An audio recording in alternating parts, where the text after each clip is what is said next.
Because, I mean, I don't know who came up with the phrase opposites attract. That's the most stupid thing I ever heard in my life. I want to hang around people that's like me, right?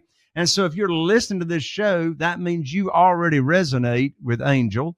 You resonate with Alvin. Alvin wouldn't be here unless he resonated with Angel. So we've all got the same core values, right? We attracted each other into our world. And just seek out a mastermind group to where you can give and receive. Mastermind is just as much, if not more, about giving as it is receiving. If you're a real estate investor and are wondering how to raise and leverage private money to make more profit on every deal, then you're in the right place. On Raising Private Money, we'll speak with new and seasoned investors to dissect their deals and extract the best tips and strategies to help you get the money, because the money comes first. Now here's your host, Jay Conner.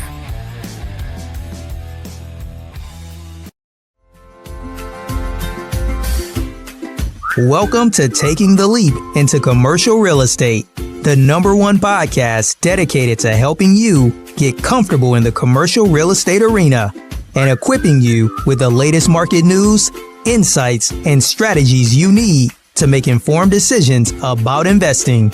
Now, let's get into today's episode with your hosts, Angel and Brittany Gonzalez.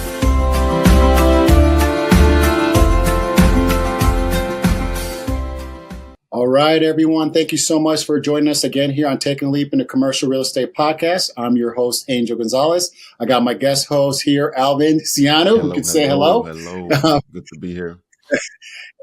And we actually have the honor today of actually really getting into private money with today's good old guest of ours, and his name is Jay Conner. So I'm just going to jump right in and ask, Jay, can you please introduce yourself and describe what it is that you do? Well, thank you so much, Angel and Alvin, for inviting me to come along here and talk about what I'm most passionate and excited about, that being private money. Why in the world am I so excited about private money? Well, I'll tell you, private money has had more of an impact on mine and my wife, Carol Joy's investing business than anything else that we've done. We've been investing, we've been investing in single family houses, but we do commercial deals as well. We've done a shopping center from the ground up, condominiums, et cetera.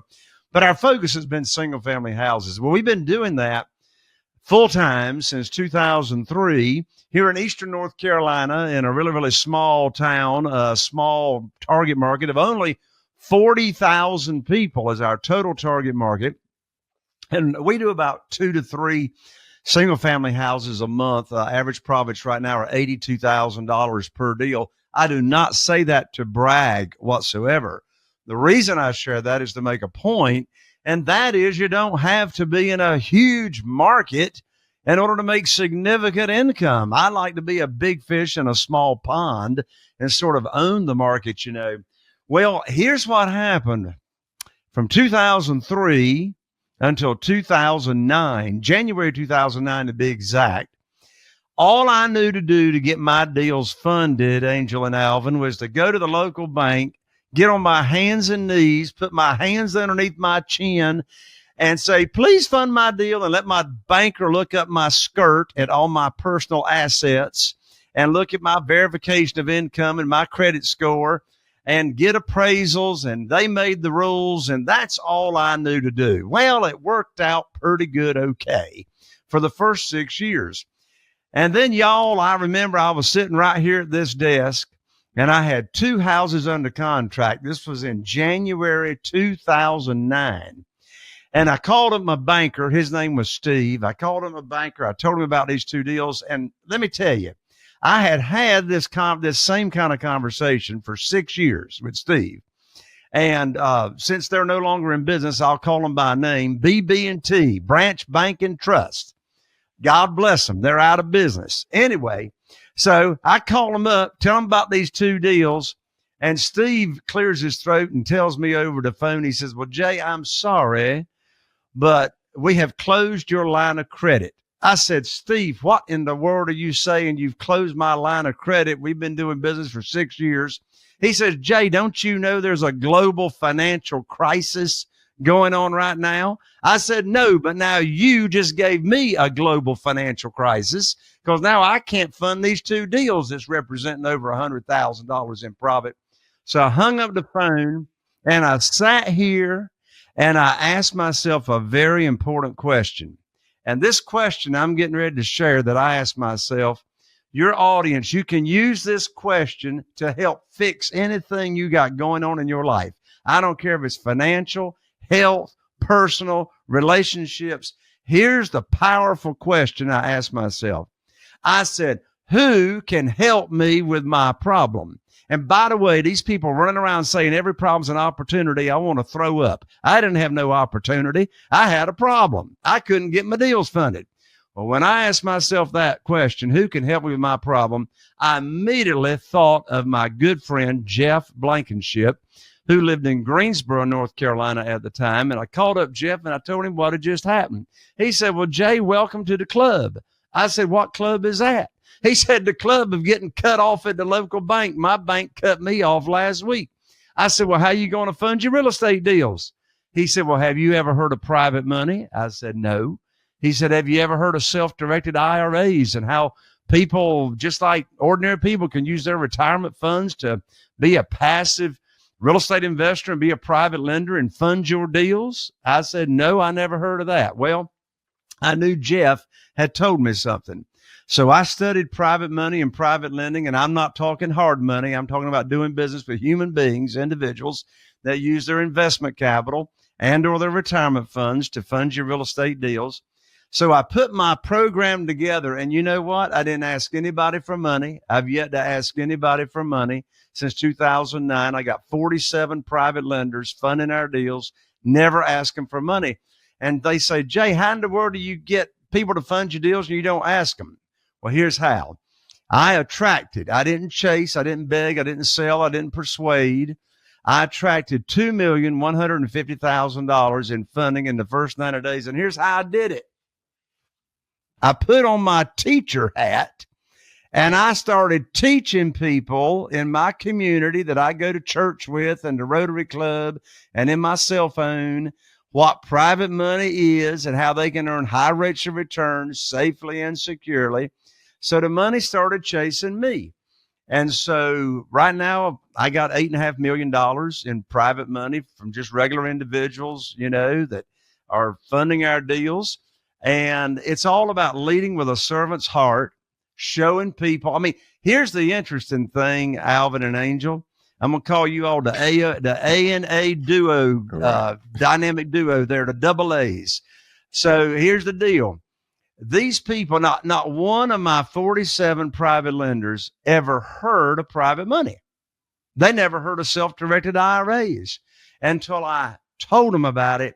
So instead of asking for money and, you know, trying to persuade people to fund my deals and that kind of stuff, instead of asking, I just simply put on my teacher hat, offered the opportunity on how to get involved. And as a result, I got more money than I can use. And, you know, when people start doing private money the way I do, they got the same problem, got more money than you can use. And so I tell you what, that's just sort of it in a nutshell as to how this whole thing started and how I got involved in private money. And really, I mean, truthfully, it really was the biggest blessing in disguise. You know, I mean, if I hadn't been cut off from the bank, I wouldn't be visiting with Angel and Alvin awesome, today. Jay, I definitely love and appreciate the attraction. You know, a lot of people, especially in, you know, sales and related industries, right? You chasing and running this way and running that way. But you really want to get to a point to where you just provide an opportunity. You know, I'm trying to level up your life as well. And I did. You mentioned BB&T. I banked with BB&T. I went to college in South Carolina, Wofford College. So I know about BB&T as well. And then I ended up closing my account. God bless them. God bless them. God bless them. Well, I can't. God can't even bless them because they don't even exist anymore. Somewhere else, but they would have existed if they would have kept Jay's business. Know, right? I'm sorry. It was self-inflicted. You know what I'm saying? No worries. Well, definitely great story, Jay. I love the journey. Can you share some significant milestones or turning points in your career that really shaped the path that you have been going down? Yeah, in addition to private money, probably the biggest milestone, and I can interpret that word a lot of different ways. So I'm gonna interpret Yeah, milestone with that works. breakthrough. How about that? Breakthrough.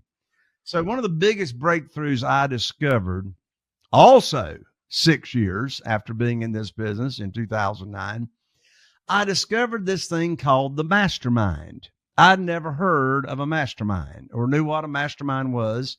And looking at you guys, you're probably in 5 different mastermind groups, you know, and you probably say to yourself, why in the world am I in all these groups? I can't keep going to all these meetings.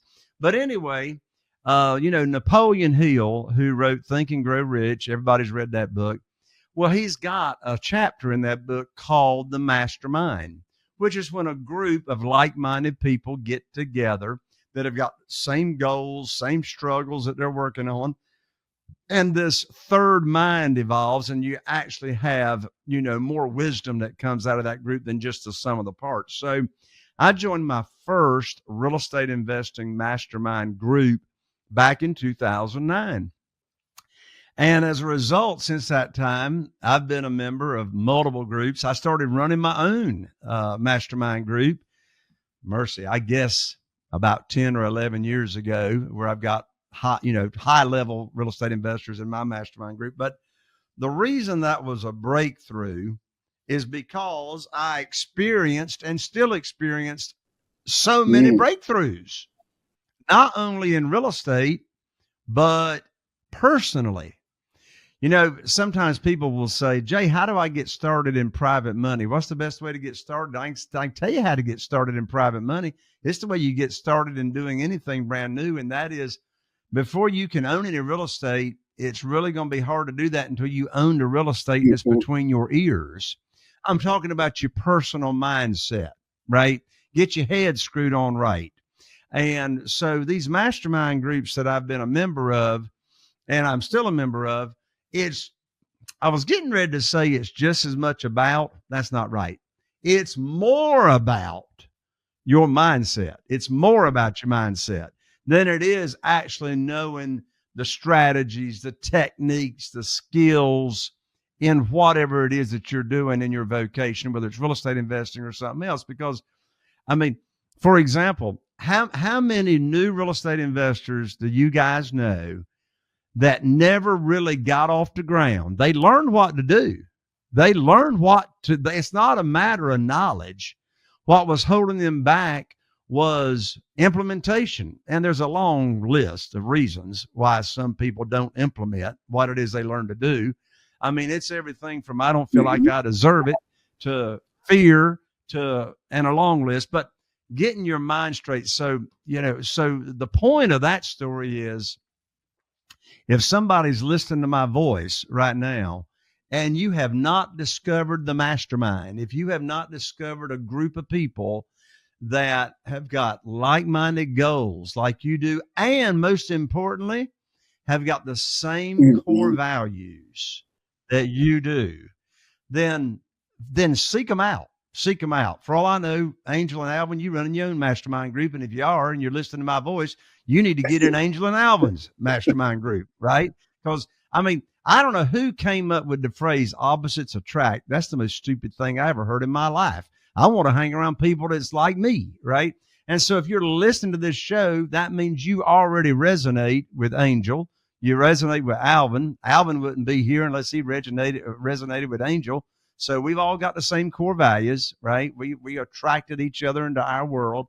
And just seek out a mastermind group to where you can give and receive. Mastermind is just as much, if not more, about giving as it is receiving, because you want to be in a group that's got a core value of having a servant's heart, leading with value. And by the way, when I think of servant's heart, I think of the book, The Go-Giver. I know you all read it. One of the best books I've ever read. I was, in fact, on my podcast, which is called Raising Private Money. Can you imagine? On my podcast a few months ago, I had the co-author, Bob Berg, Really? come on my show, co-author of Go Giver, and I highly recommend that book. Anyway, that's one of the biggest breakthroughs that I've had is being involved. I actually appreciate you talking about that. I know Alvin, one of the things that attracts me to him is he's all about mindset, all about how you go about like looking at everything. One of the best lenses I know of, by the way, in case anyone wants to know. I always say that, everything that ever existed or will exist starts as a thought, right? So, that's the thought seed of everything. Well, and everything expands outward. So whatever you want to manifest, all I'm doing now is repeating what you just said in a different way. So if you're listening to my voice, if you want to manifest something out here in your world, it all starts from the inside. As you just said, everything moves from the inside to the outside, except there's one exception to that. Whoever you're hanging around, that outside is going to migrate to your inside. So be careful who you hang around. It's funny because I remember growing up, my mom and my parents and family telling me that. And you know how many of us have kind of wanted to ignore that? They're like, you're friends. And you're like, oh, but I'm not like that person. Absolutely not true. You do, through osmosis, absorb back and forth. It's just the human condition. So I would definitely do believe in that. But I want to ask you something as you're thinking about private money, the field, like, how have you seen it evolve since you started, I guess? Because I know that is definitely something I continuously think about when I think about this private money, especially in our market today. So when you ask how have I seen it evolve, because down on that. I want to tell you, I still believe there's a lot of people that do not understand the world of private money. And do not understand strategies around it. And quite frankly, it's a foreign concept to a lot. And back to your point earlier when you talked about masterminds, Alvin and I have gone through coast to coast for different things. And I can tell you that it's still shocking to me about a couple of different nuggets that are completely kind of like, what are you talking about? What do you mean? Where do I find that information? And so that's why I'm wondering, how have you seen it? Yeah. Well, most people, as you just alluded to, when they hear the term private money, they hear hard money, right? In fact, and by the way, I'm not knocking hard money lenders. I say establish as many relationships as you can with as many people that can help you with your funding. I've got really, really good friends that use my techniques to raise private money for their hard money fund that they turn around and lend out to real estate investors. It's all the same money. It's a matter of what are you attracting and raising that money for? Are you a hard money lender? Are you a hard money broker? Which most of the time is a middle person that raises money for their fund that they then charge points, origination fees, extension fees, charge a higher interest rate than they're paying their investors that invest in their fund. And what I do and what I teach is, you can go straight to the source. You can go, it's the same money, but go straight to the individuals that want to be totally passive, get high rates of return safely and securely. And, there's a lot of differences between hard money and private money. There is a movement right now. There's a movement among hard money lenders and brokers. Again, I got great friends that are hard money lenders and brokers. There's a movement to try to get rid of the hard money phrase. They're trying to get rid of the hard money term, right? And they call themselves private money, right? Well, they are loaning out private money, but it's not their money. They're loaning out individuals' money. So when we talk private money, we are talking doing business with human beings, individuals. And, my 47 private lenders, they are regular old people, just like you and me. Listen, I've got a couple. Well, unfortunately, the husband just recently passed away. But anyway, but the husband and the wife, both of them are retired school teachers from Mississippi. Some of the lowest paid teachers in the United States in Mississippi, and they are retired. And and the widow is investing $1,250,000 in my real estate deals because they both worked in the school system for over 30 years. They never touched their retirement money, and it grew. And now they became retired and didn't know what to do with it. Well, what did I do? I put on my teacher hat and taught them an option as to what they could do with that retirement money. So ordinary people, school teachers, I got retired civil service workers. I've got people that are still working on the police force. So anyway, back to hard money and private money. So as we said, some people are just confused about really what that difference is. So if I can, I'll take just, a few seconds and highlight what are the big differences between hard money and private money. First of all, and here talk about getting your mindset right and getting your head screwed on right. Well, to get your head screwed on right, sometimes you just got to take your head off and put it back on and screw it on right, right? And get rid of what Zig Ziglar used to call stinking thinking, and let's get the right thinking going on. So here's what I mean. First of all, hard money lender makes the rules. Any kind of institutional money, they make the rules, right? That's pretty much all of us know.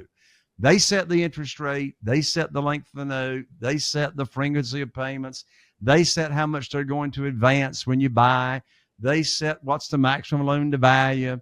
They set what's your minimum credit score. Everything I just said applies not at all, zero, to this world of private money. What do I mean by that? Well, here's the first thing to get straight. We make the rules. We make the rules. As the borrower, we make the rules. We set the interest rate. I've been paying 8% simple interest, not compounded interest, APR, annual percentage rate, 8%, ever since I started in February 2009, borrowing private money. I still pay 8% today. No points, no extension fees, 8%. And people, in this market, they'll say, Jay, how in the world are you still paying your lenders 8% and the interest rates have gone out of sight? I mean, prior to COVID, the average 12-month certificate of deposit yield got down to 0.17%. Well, today you can go down here on Bridges Street in Morehead City, North Carolina, to First Citizens Bank. You can get you a 7-month CD for 4%. They say, Jay, how are you not paying your private lenders any more interest? I say it's real simple. 2 answers. Number one, I make the rules, not the lender. I make the rules. Number two, 8%.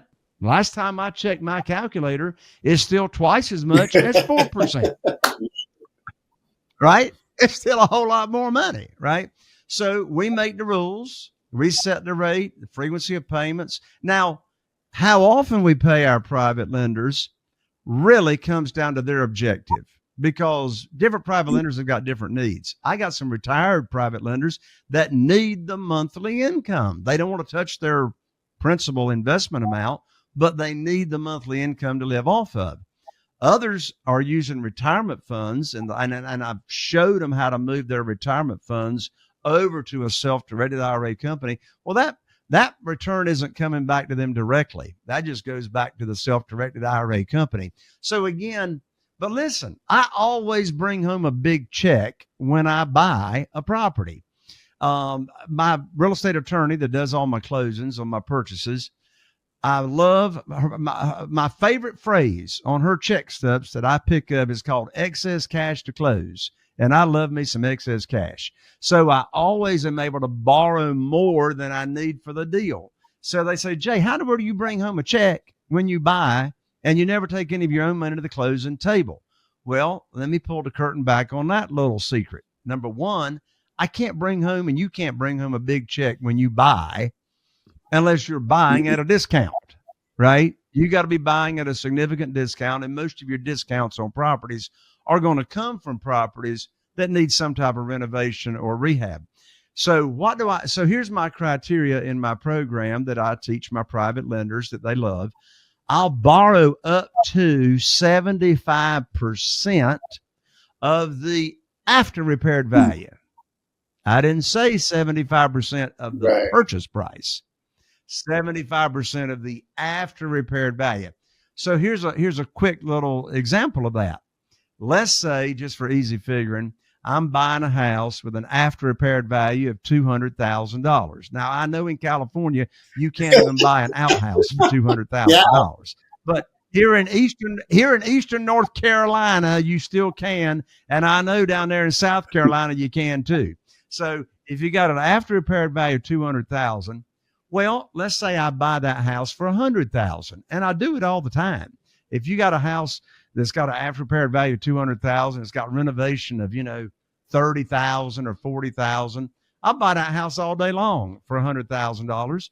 And so follow the math. I'm going to teach right now in a nutshell how you bring home a $50,000 check and take none of your own money to the closing table. After repaired value. Now listen, if you listen to my voice and you're not driving down the road, you might want to write this down. If you are listening and you're driving, come back and listen to this and write it down. So let's say you got an after repaired value of $200,000. Let's say I'm going to buy it for $100,000. I do it all the time when they need renovations. Well, what is 75% of $200,000? $150,000. So that means I can borrow $150,000 from the private lender when I buy. That's 75% of the after repaired value. Well, now here's your test question. If I buy it for $100,000, which I do all the time, and $150,000 is wired into my real estate attorney's trust account, my closing agent, well, that's $50,000 more wired into the trust account than is needed to buy it for $100,000. So I'm bringing home a check, less closing cost, of $50,000. Who wants to get paid to buy houses, right? So get paid to buy houses is what I'm talking about. So I bring home a $50,000 check. Now I'm going to use $30,000 or $40,000 of that $50,000 check to do the renovations, right? And my private lender is counting on me to perform. You see, private lenders ain't investing in your deals. They're investing in you. They're investing in you, the operator, right? So I'll use 30 or 40 to renovate that house. I got about 10 left over. Then I'll go sell it for the after repaired value of $200,000. I still owe my private lender $150,000 that I borrowed because I'm paying or accruing interest only. That's a win for them and a win for me. And so I'll sell it for $200,000. I still owe the private lender $150,000. I'll pay my realtor fees 5% to sell it. So that's $10,000. So between bringing home $50,000 when I bought it, I keep about 10 of that. And then I bring home another $50,000 and 10 goes to the realtor. So you see, on that $200,000 house, I'm on a net about $40,000 at the end of the deal. But that's just a quick little example of how the money works when you're using private money. So the difference between hard money and private money, bottom line, your credit score ain't got nothing to do with it. My private lenders never pull my credit score. They never look at my verification of income, right? There's never any appraisals. We use my realtor's comparative market analysis. So the bottom line, close quickly. I make all my offers. You can close in 7 days. And listen, I just closed on a deal at 5012 Highway 101, Harlow, North Carolina, last week. And I bought that house. And the only reason I got that deal is because I could close in 7 days with private money. And I let them live in the house for 30 days for free. But that's how I got the deal. I get more offers accepted because I let them live in the house for whatever period of time we agree on. But here's the secret. They don't get all their proceeds until they're out of the house. Ask me how I learned that little situation. Well, you're going to ask right that there, one.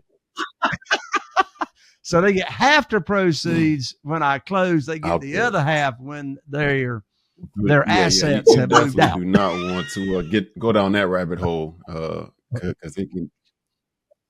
Okay. No, I only had to do that one that's time. Definitely good.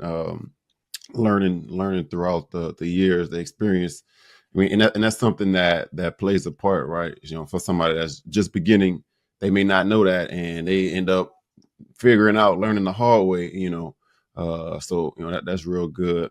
That's another reason to join up in the mastermind group, because of the mastermind group, that will save you from making those very expensive mistakes like I have done, particularly those first 6 years before I discovered mastermind groups. And you learn from each other's mistakes, so, and it saves you a lot of money and a lot of stress. Well, I definitely appreciate that rundown, Jay. How about, can you share a unique or interesting project, or maybe a capital raise that you did, and what really made it unique and interesting? Boy, I got a lot of them to choose from. I've renovated over 500 houses, and every one of them's got their own story. Okay, well, here's a unique one. I just pocketed $160,000 on this deal last week, so that's pretty fresh on my mind. So here's the unique deal, and I'll tell you what made it unique. So oceanfront condominium here at Atlantic Beach, North Carolina, at Colony by the Sea. Top floor, oceanfront. You look like when you're in the living room, you're looking out from a cruise ship over the ocean. Absolutely just drop dead gorgeous. So I run multiple ads, Google ads. And what I love about people responding to Google ads is that they're looking for us. These are motivated sellers. Now I run Facebook ads too, where, you know, the Facebook ad just shows up in the news feed. But what I love about Google is that you got motivated sellers that are going into Google and they're searching for 75 different hot phrases, such as sell my house fast, you know, buy my house fast, you know, that kind of stuff. And so we had this individual, his name is Brian. Brian contacted us from one of my Google ads. And this was just 5 weeks ago. He 5 weeks ago contacted us on a Google ad on this oceanfront condo. Well, he had two major layers of motivation. One layer of motivation is he inherited this condominium from his parents. Both of them had passed away, and he lives out of state. He don't have any interest in coming here to use it. His second layer, so it was inherited, right? His second layer of motivation was it was going to the courthouse steps at the foreclosure sale in less than 2 weeks from contacting us 5 weeks ago. So there's your two layers of motivation. So he contacted us. So we knew we had to move fast. So, and I'm telling you, you cannot make money in slow motion. I'll tell you that. So we had to move fast. So immediately we go over and we get access to take a look at it. Let me tell you, this thing was beautiful.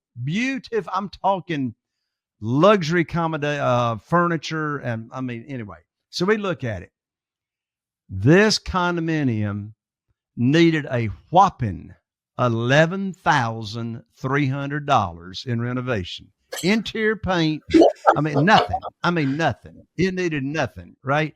So we did interior paint, cleaned up a few zoinks, into sheetrock, and a new front door, and that's it. So anyway, we got it all ready to go. So private money. If I had not had private money available, I couldn't have closed in 7 days, which I did. I closed in 7 days. Bought it with private money for $425,000. And my realtor had already told me we could sell it and get multiple offers if you list it for $595. $595. Well, I didn't have to take this deal to the committee to get this deal approved. I said, I think that math's going to work. So we did the renovation in less than a week. And I listed it for $595. I wanted to list it for $625, but I just couldn't see the comps out there. Anyway, so here's a little secret. So we listed it on Monday. Now, I always get a music video, Matterport, drone footage, all that stuff. We use Lighthouse videos right here. So I had a music video and about 50 professional pictures by Lighthouse videos. So we put it in a multiple listing service on Monday under the category coming soon. Now, y'all, this is a big secret right here. Coming soon. Now, what coming soon means is you can look at the video, you can look at the pictures, you can see the price, but you can't get in.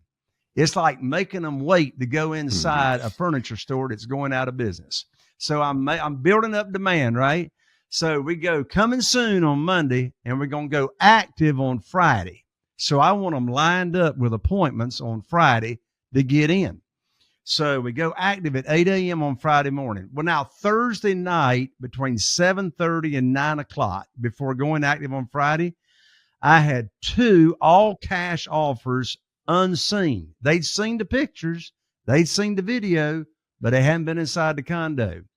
And so, I mean, this thing is, I mean, it was furnished. I mean, it looked like it was ready for Southern Living magazine pictures. So 2 all cash offers Thursday night. Well, they were lowball offers, right? So nothing good on them. Anyway, come Friday when we went active, we had 5 showings on Friday. We had 3 offers on Friday night. And 1 offer came in at about 7 o'clock on Friday night from a realtor. Me and Carol Joy were eating dinner at Soundside Restaurant. And so the offer comes in on my cell phone, $610,000. That's $15,000 over list. No appraisal, no all cash, no contingencies, close in 7 days because they wanted to get in there, by July 4th. And I'm looking at it and saying, well, there's no reason not to accept this. So I texted my realtor back, accept the offer. About 45 seconds goes by and my realtor texts me back. He says, hold the phone. I just got another all cash offer in from another realtor. I said, but I already accepted. He says, I ain't sent it in. You're okay. I haven't sent it in. So now the next all cash offer comes in at $628,000, all cash, no contingency, want to close, to get in by July 4th. And I said, Lord, there is a lesson in that little situation. Don't be so quick and happy to accept your offer. Just sort of at least sleep on it before you accept the offer, Anyway, so we just closed on it, $628,000. Bought it for $425,000. Renovation was $11,300. And by the time I paid my realtor $31,000, which I was glad to do, I netted $170,000. And so what's the takeaway lesson from that little story? Had to have private money to close within 7 days. You ain't going to use no institutional commercial money and close in 7 days. So I had the private money ready to go. I had my Google ads in place for when they were searching. And I was ready to move fast. So knowing how to find the deal, have the private money ready to go. And by the way, and I know we got to wrap up here in 2 minutes, but by the way, I know I'm getting ready to say something real quick. And I know you all have heard it and it makes me want to throw up. These gurus going around the nation on the platform saying, oh, just get the deal under contract. The money will show up. I want to say, where is the money going to show up? Is it just going to like rain out of clouds or something? Right. I know y'all heard that mess before. Just get the money, just get the deal under contract. So that's why I say, get the money lined up first. It don't take long. Get the money lined up first, and then think about how much more confident you're going to make with money burning a hole in your pocket, making offers on deals. Jay, anyway, that's my Wilmington story, and I'm sticking to it. Atlantic Beach, North Carolina, right across the high rise from Morehead City. Well, since we do have to wrap up quick, I know Alvin was going to jump on, but I want to make sure that this question gets asked. So we have 2 final questions that you can do. The first one being, we call this the Keystone question. It's really important to us. So our motto is faith, family, giving. I would just ask you, of those 3, which one would be the most important that you think resonates with you? Faith. Perfect. Yeah. Faith. My man. Faith. And that's what, and then the other part is, because of time, we'll just say one last part is, how do people find out more about you and what you got going on, Jay? Absolutely, Angel and Alvin, thank you so much. So I just launched, listen, if you're listening to my voice, you want to make note of this. I just launched my brand new 7-day private money challenge. So what in the world is the 7-day private money challenge? So I have recorded 7 video trainings on private money where I dive deep to help you get the private money. They're only 15 to 20 minutes each, 15 to 20 minutes each. And I just launched them. So when you enroll in the private money 7-day challenge, you'll immediately get the very first 15, 20-minute training video. And then every morning for the next 6 days at 10 a.m. Eastern in your email inbox, you'll get the subsequent training videos. Very, very easy to understand. Here's how you can join me in the 7-day private money challenge. Go to jayconner.com/7 days. And that's the numeral 7 days, DAYS. So jayconner, jayconner.com/7 days. Come join me. You'll learn how to raise private money, and I guarantee you, we you're like going to to have a lot have of fun, fun Jay. too. Definitely appreciate it. Hey, we appreciate it, Jay. Thanks so much for taking the time. As we wrap up another episode of Taking a Leap in a Commercial Real Estate Podcast, I just want to thank Jay for being with us here today, as well as Alvin, our co-host. And I just want to always make sure everyone keeps in mind, as part of our motto in our podcast, is building relationships is really about going deep and not wide. And you're going to know that why, because guys like Jay can actually use those relationships in order to maximize profitability as well. So keep going deep because these relationships matter. Otherwise, I'll just say, have a great weekend, guys, and take care.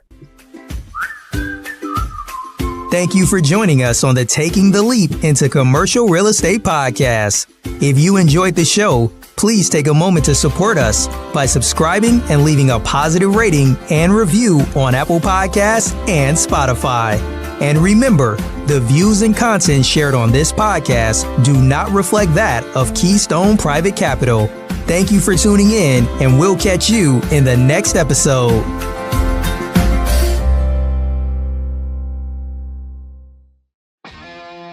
Are you feeling inspired by the knowledge you gained in this episode? Then head over to jayconner.com/moneyguide. That's jayconner.com/moneyguide. And download your free guide that shares 7 reasons why private money will skyrocket your real estate investing business right now. Again, that's jayconner.com/moneyguide to get your free guide. We'll see you next time on Raising Private Money with Jay Conner.